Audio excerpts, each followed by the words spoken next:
এই বটবৃক্ষের শীতল ছাওয়ায় বসে কবি কৃত্তিবাস ওঝা তিনি প্রসিদ্ধ বাংলায় রামায়ণ রচনা করেছিলেন।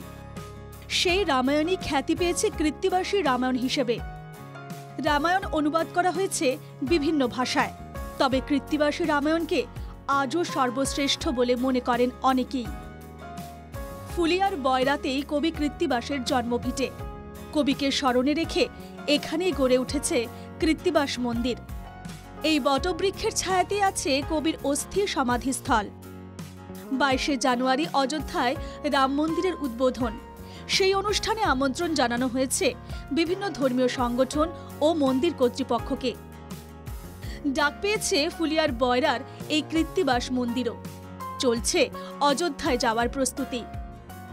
সবসময় চলছে নাম সংকীর্তন। সকলে মিলে আমরা 22শে জানুয়ারির দিক তাকিয়ে আছি। এই 22শে জানুয়ারিকে সামনে রেখে আমরা গ্রামে গ্রামে ঘুরে কীর্তন, হরিনাম, রামায়ণ গান করে বেড়াচ্ছি। এতে সকলে আনন্দিত, আর আমরাও খুব আনন্দিত। আমাদের এটা গর্ব, আমরা ইতিহাস সৃষ্টি করতে যাচ্ছি আগামী 22শে জানুয়ারি, যেটা রাম মন্দির উদ্বোধন। 22শে জানুয়ারি রাম মন্দির উদ্বোধন হচ্ছে। এটা আমাদের বহুদিনের প্রাচীনের যে প্রতীক্ষার ফল আজকে আমরা পেয়েছি।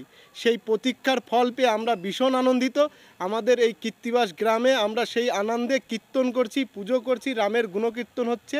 আর এই যে বটগাছ দেখছেন, এই বটগাছের শীতল ছায়ায় বসেই কবি কৃত্তিবাস বাংলায় রামায়ণ রচনা করেছিলেন। শুধু ফুলিয়ায় নয়, রাম মন্দিরের উদ্বোধন ঘিরে ব্যস্ততা যেন নদিয়া জুড়ে। কৃষ্ণনগর থেকে টেরাকোটা শিল্পীদের কাজ পৌঁছাচ্ছে অযোধ্যায়। নবদ্বীপ থেকে যাচ্ছে কীর্তন দল, বিভিন্ন গৌড়ীয় মঠের সদস্যরা, সারা ভারত শিল্পী সংসদের সদস্যরাও।